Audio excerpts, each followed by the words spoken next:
It is my pleasure to introduce today's speaker, Ermina Calabrese. She started her career here in Rome when she was a PhD student at Sapienza University. She then has been postdoc at Oxford and Princeton, and eventually moved to Cardiff University, where she is now professor in astronomy and astrophysics. Ermina is an expert in cosmic microwave background theory and data analysis. She contributed to the Planck mission, and she plays key roles in suborbital experiments, in particular those operating from the Atacama Desert. And I understand we're gonna hear a lot about those today. Erminia, whenever you're ready, please go ahead. Yeah, ready to go. Well, first of all, thanks for the invitation to give the seminar. Thank you all for joining. It's very odd to not be able to see any of you.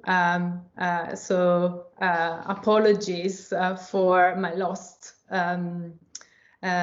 face if you see that at some point. It's like speaking to myself, but I know you'll be listening. Okay, so what I'm going to be talking about in the next hour or so is the current and the future of CMB experiments and observations from the Atacama Desert, and how they fit in the big picture of CMB observations and what we have learned so far from them and where they're going to lead us in the future.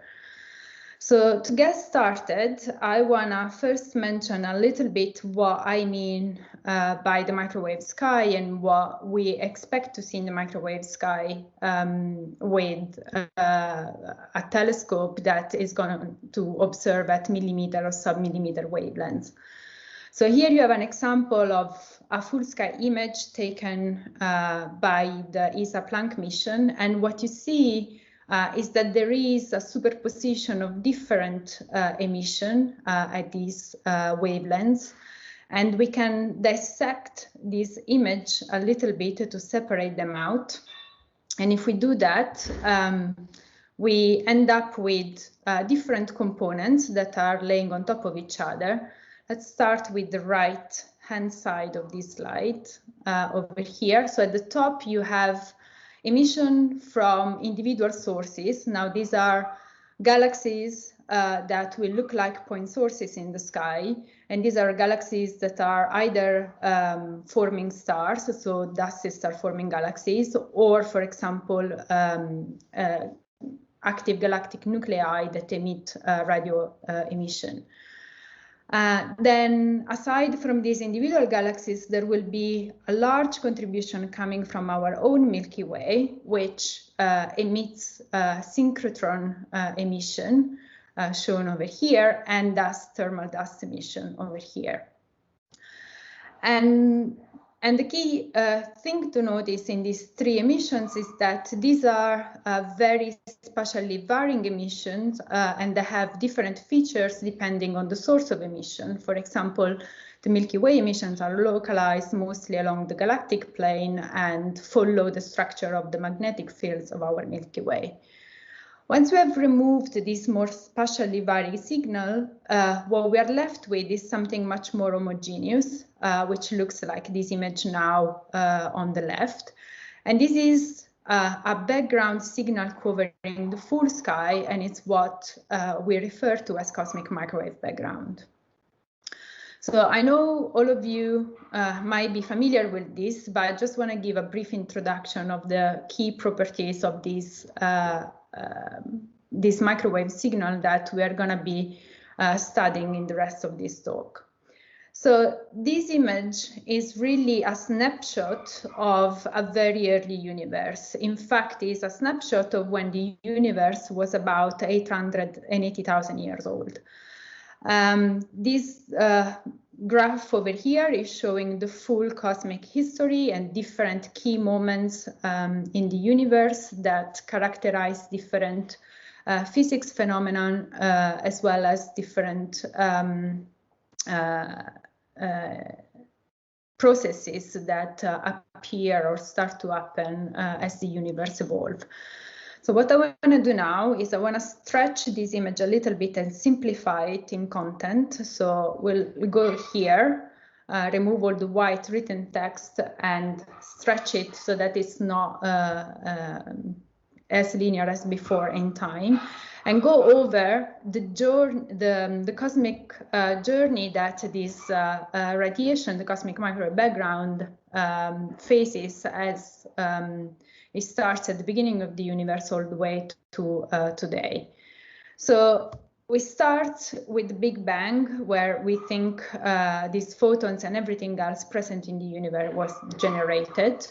Everything underwent this famous cosmic inflation process that happened in the first fraction of a second after the Big Bang. And then we have a time where the high density, high temperature in the universe makes all particles couple together.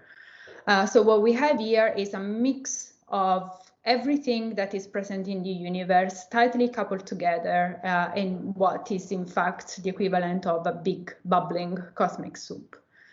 Eventually, when the universe cools down enough to allow protons and electrons to combine and form neutral hydrogen, this primordial light that was generated at Big Bang becomes now free to travel across a transparent universe.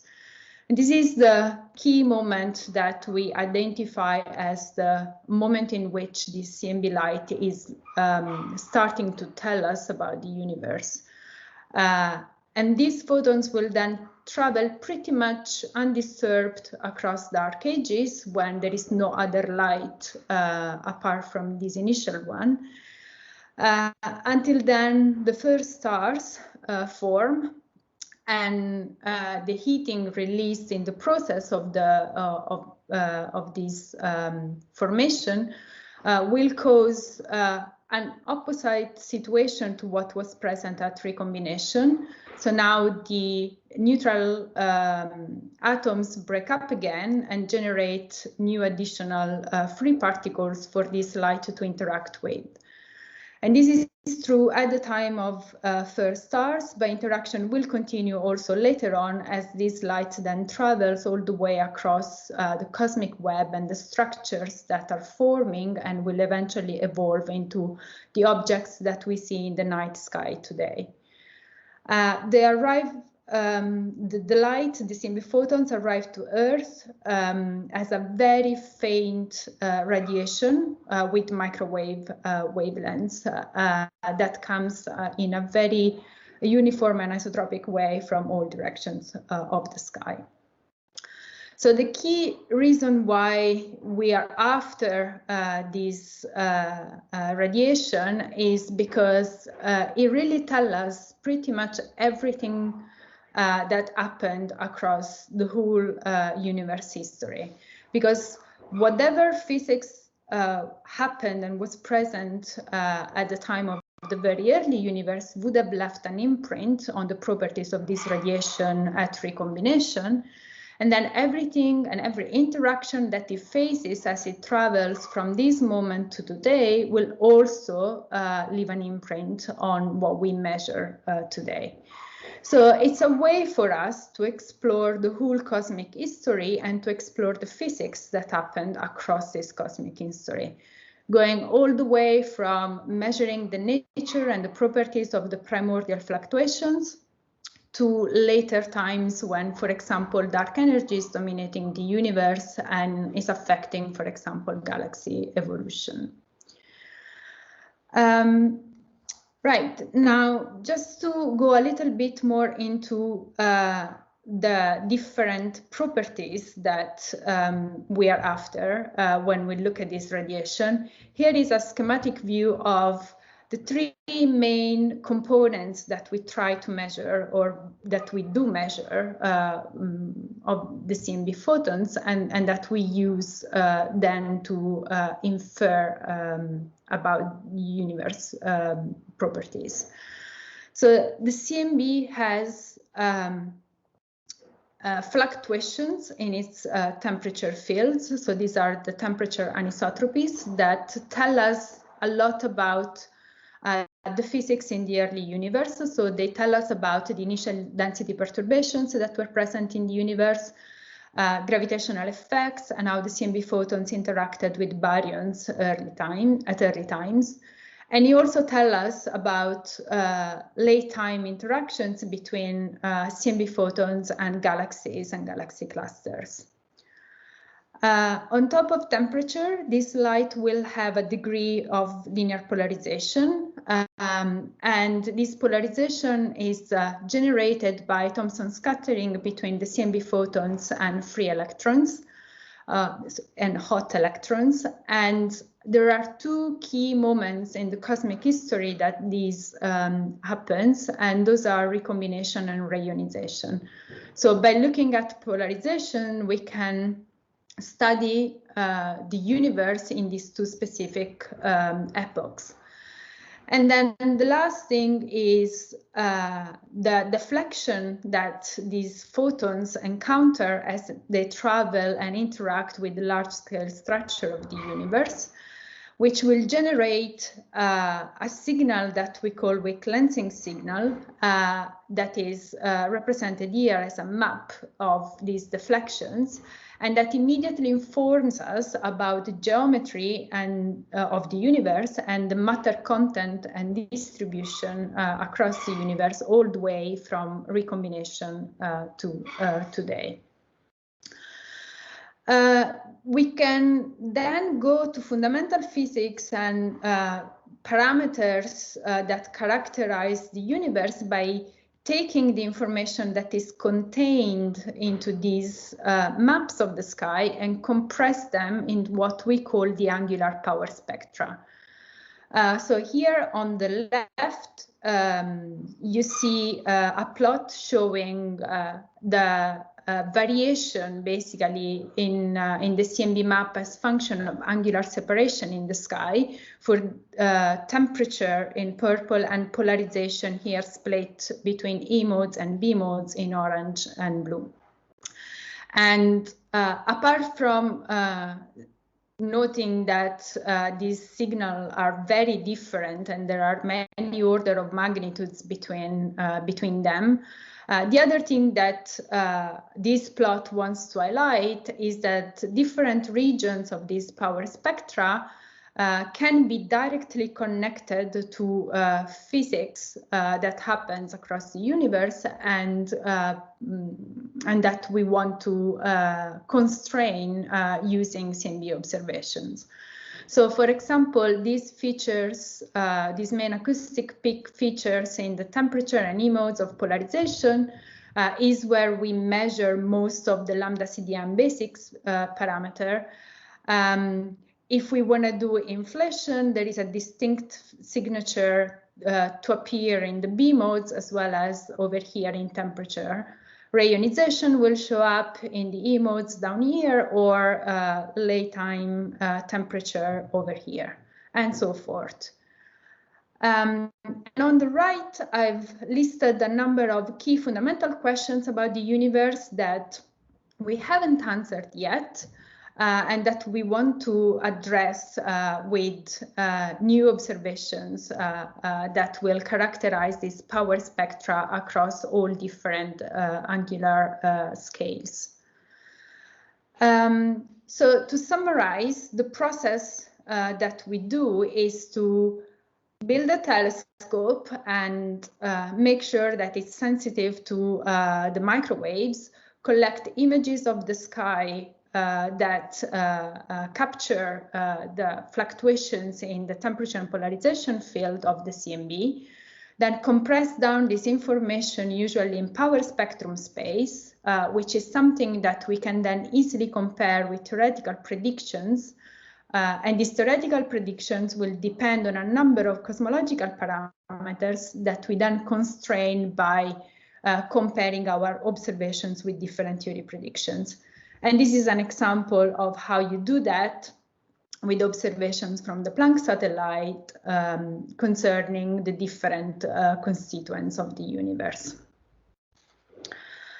There is another consideration to make here, and that is that the way you go after this signal and the properties of the CMB will depend on a number of things, including your budget, but also the science that you want to optimize your observations for.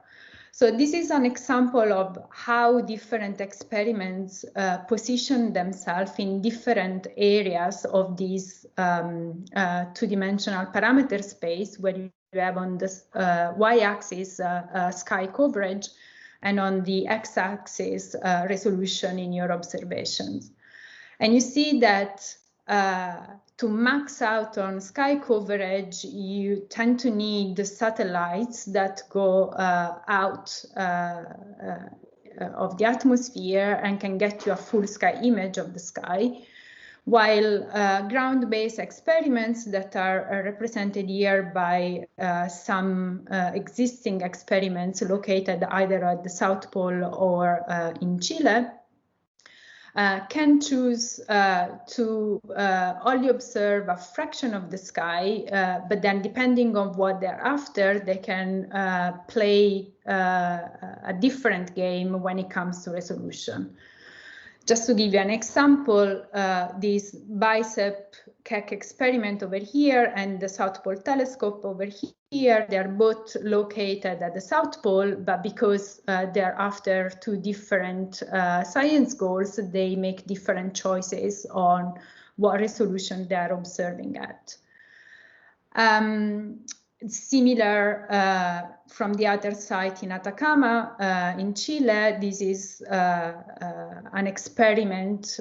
Class is located in the Atacama Desert as well as the Atacama Cosmology Telescope, and their choice is different because they're after different science goals.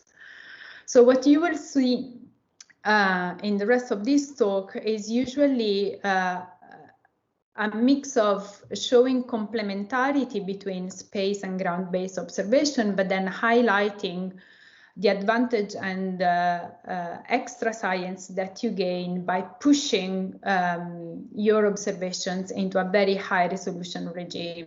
And I will focus mostly on what you can do from the Atacama Desert.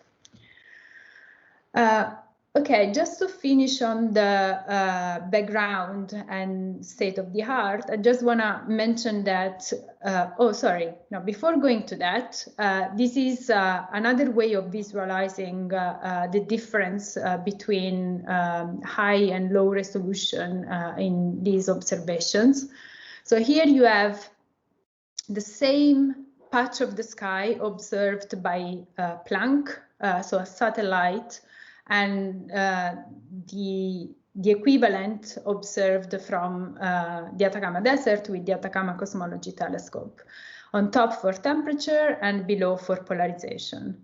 And what you see is that while Planck is already capturing the large-scale modes present in the temperature field, when you add ACT, you increase massively the resolution, so much that you also start to spot these individual sources that appear as red spots in your data.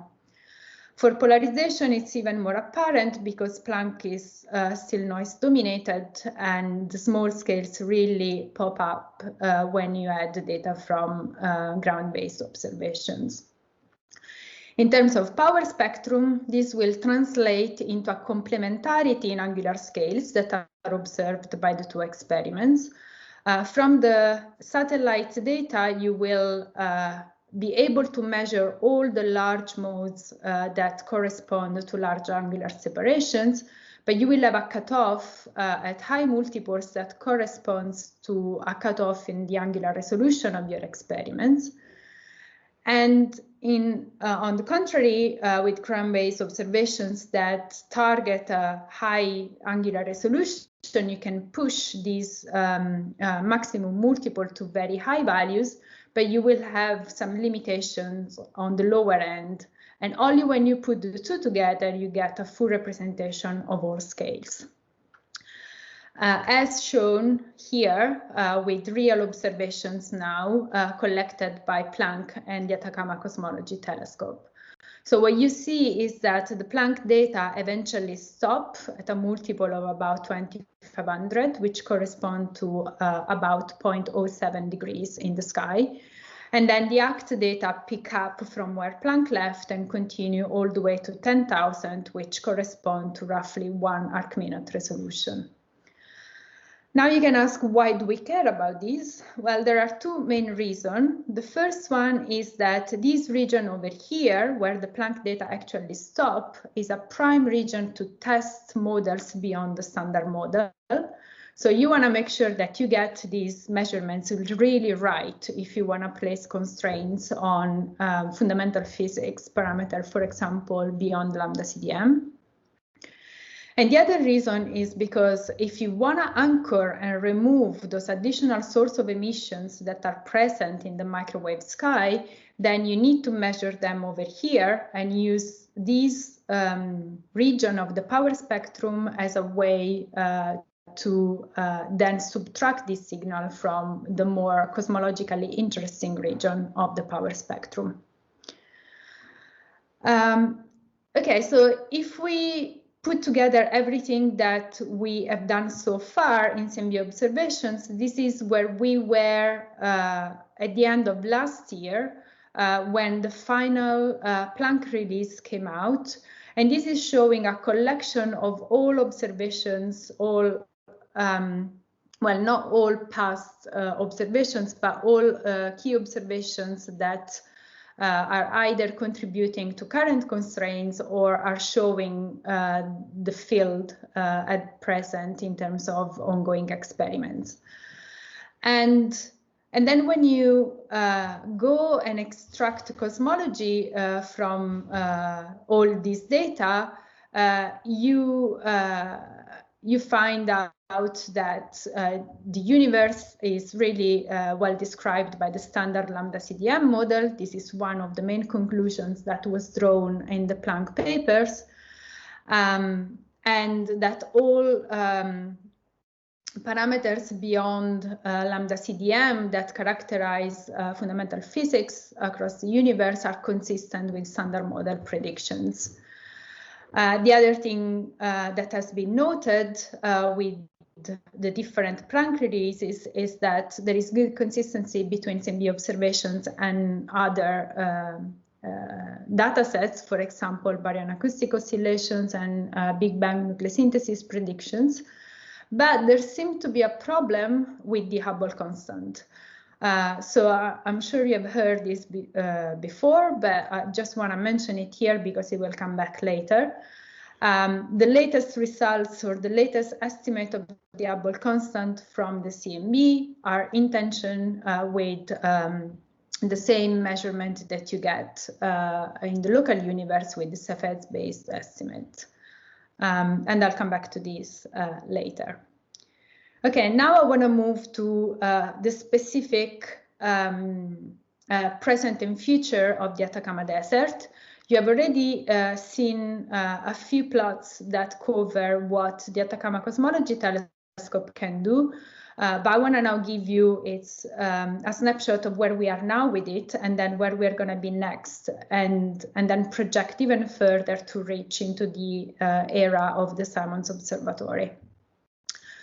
Okay, so if you go to Google Maps and Google Earth in particular, and you take a snapshot of the Parque Astronomico de Atacama, in particular Cerro Toco, this is what the site looks like.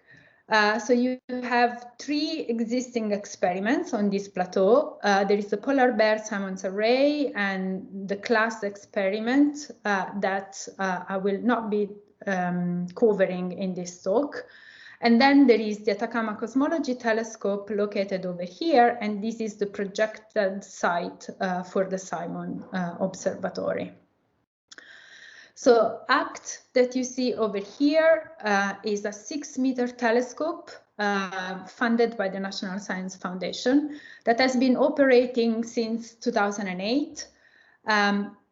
It's had 3 different observation campaigns. It started off with a camera that was only sensitive to temperature, and then got upgraded with the ACT-Pol camera to measure both temperature and polarization. And now it's observing with its third generation camera, advanced ACT, collecting about 5,000 detectors sensitive to 5 different frequency bands in the millimeters and operating with 1.4 arc-minute resolution. The collaboration is led by Princeton University and collects about 150 collaborators across the world.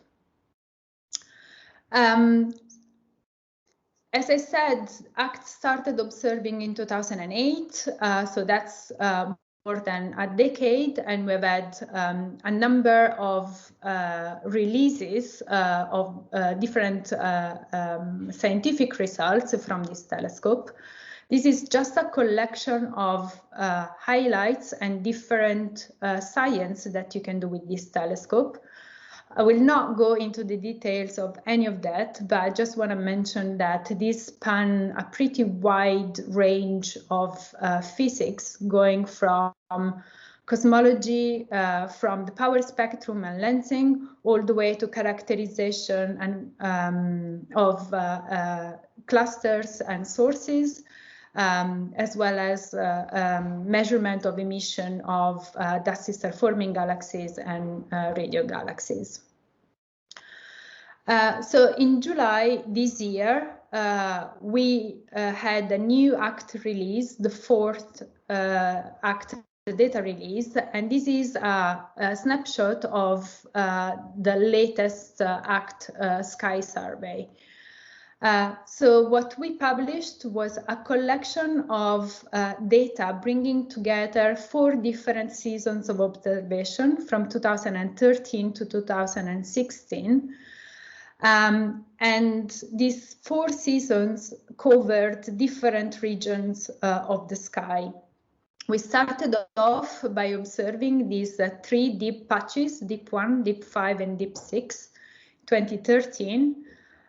In 2014, we continued covering this deep 5-6 region over here. 2015, we continued deep 5-6, but we also added deep 8 and this Bose North region, called like that because of its overlap with the Bose survey. And then from 2016 onwards, we started to expand our sky coverage with this advanced ACT survey shown in blue over here, which is now reaching to a very wide sky coverage of about 40% of the sky.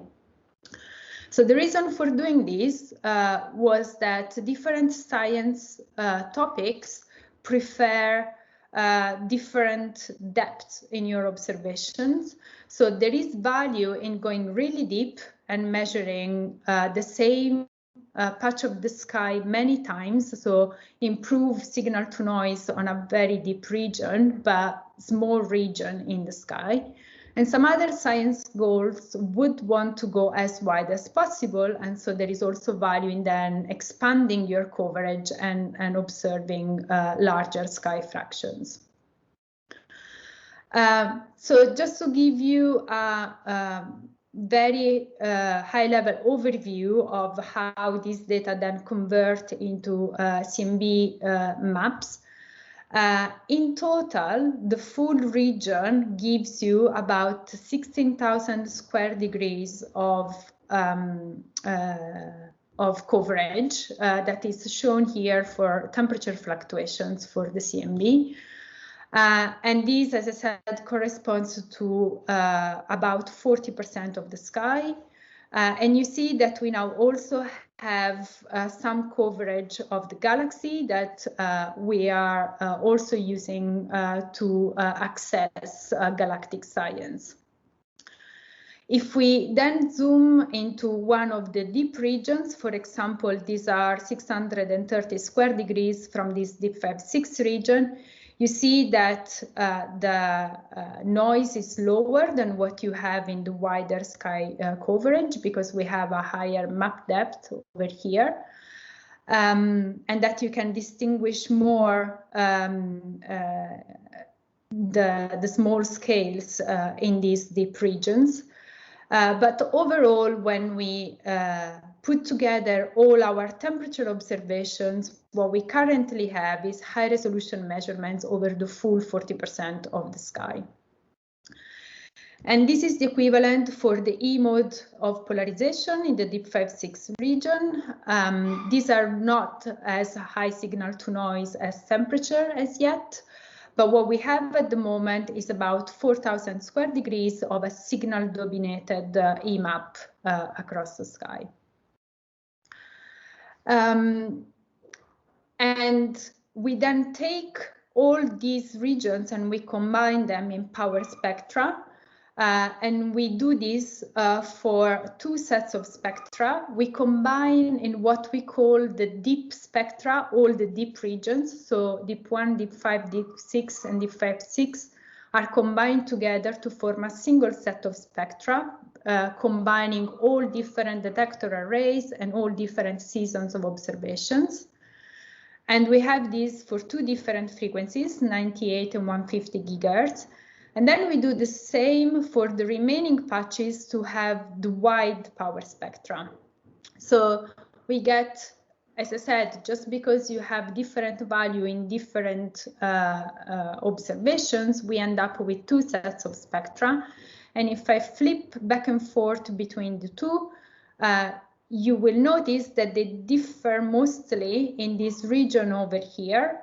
And the reason for that is because the white region will have more contamination from extra-galactic sources compared to the deep region, where the map depth has allowed to remove more sources than in the wide patch.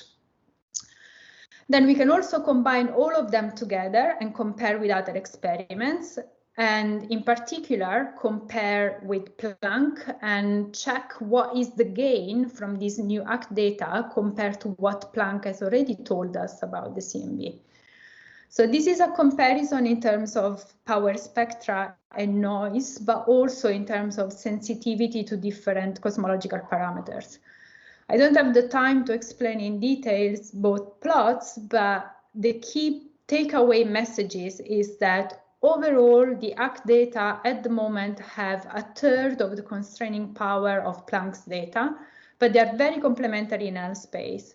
So if you focus, for example, on temperature over here, this is now a plot of the error bars of the two experiments. So it gives you a direct comparison and a direct way of visualizing when one experiment becomes better than the other in measuring some scales. And you see Planck in purple over here and ACT in blue, and you see that when you reach a multiple of about 1800, the Planck noise is really high and ACT continues with very good observations covering scales that Planck cannot cover. So we do have complementarity in scales here. On top of that, this plot on the right is showing how different cosmological parameters will have different contribution coming from scales measured by ACT and scales measured by Planck. So to put it in very simple terms, this is the signal to noise that you have in your data for measuring the Hubble constant, in purple for Planck and in blue for ACT. And what you see is that you have additional signal to noise coming from ACT in all probes. So this is TT, TE, and EE compared to what you would have from Planck alone. So even if ACT is only a third of the signal to noise of Planck, you still have a lot more information coming from measuring different scales when you put them together. Okay, and this is now an update of the big compilation plot that puts it together with other experiments as well. And in red, you see the latest plots from ACT, the latest spectra from ACT as of this July.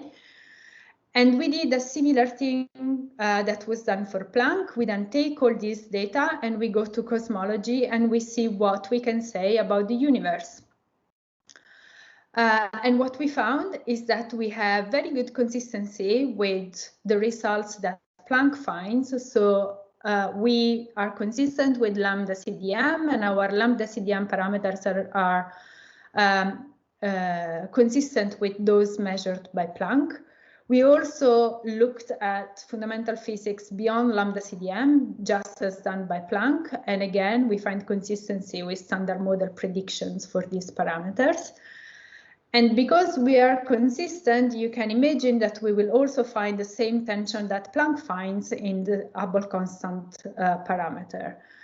So if you want to just spot the key points on this plot, this is the latest ACK measurement of the Hubble constant, and this is the Cepheids-based measurement of the Hubble constant, and they are in tension at about 4 sigma, just as it's the case for the point coming from Planck alone. So this was an independent of Planck measurement of cosmological parameters and of the properties of the early universe coming from the CMB, and we found a very consistent picture with a completely different experiment.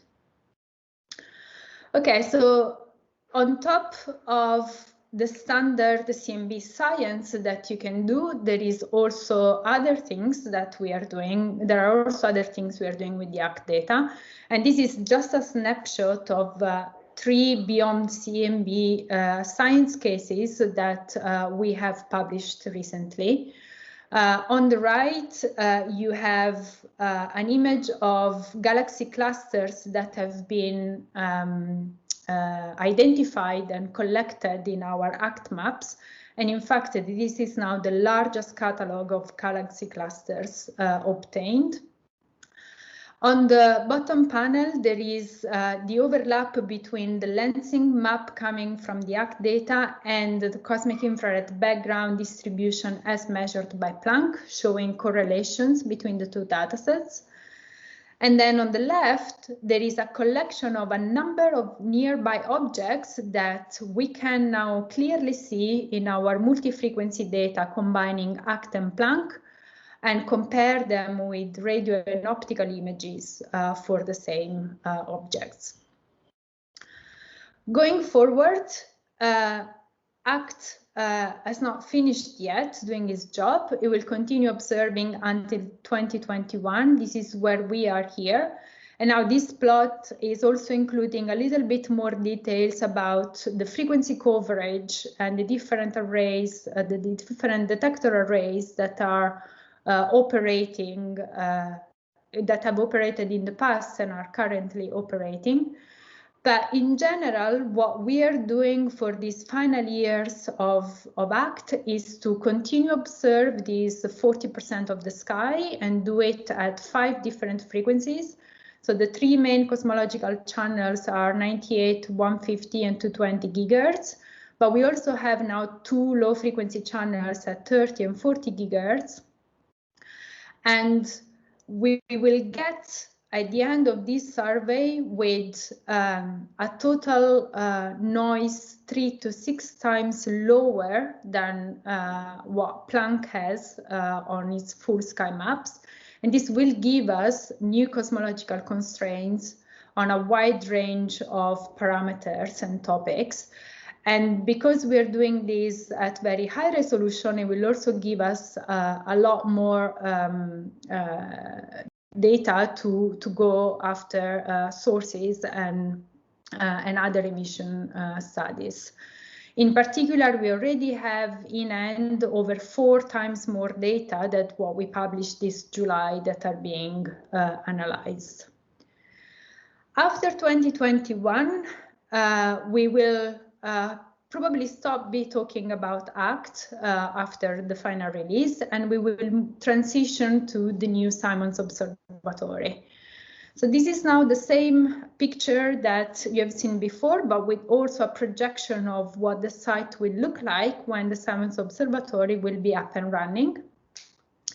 This is composed of 3 additional small aperture telescopes, a 0.5 meter telescopes, and then 1 large 6 meter large aperture telescope, as well as additional infrastructure on the site for running the observatory.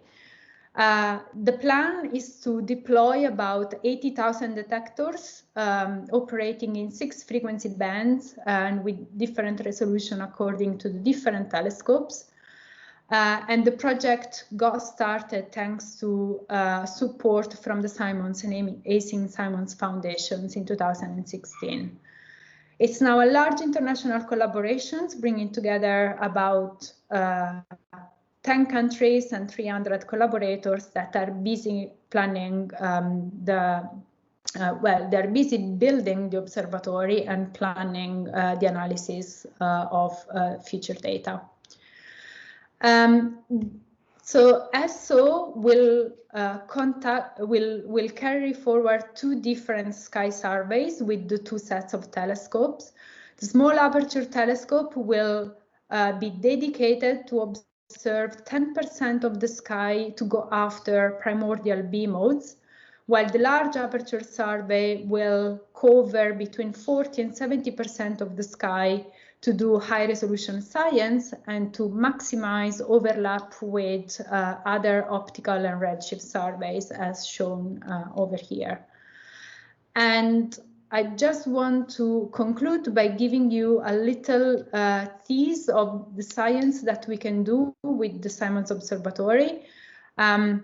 On the left, I'm just reporting the probes that we have once we observe the sky with ESO. And on the right, I've highlighted 4 different science cases that can be achieved by putting together these different probes. I won't go into the details of them for now. I'll leave them there for you, but there is a lot more that we put together in this forecast and overview paper in 2019. And I will conclude by playing you the actual view of the Atacama Desert and the view of the sky from there with ACT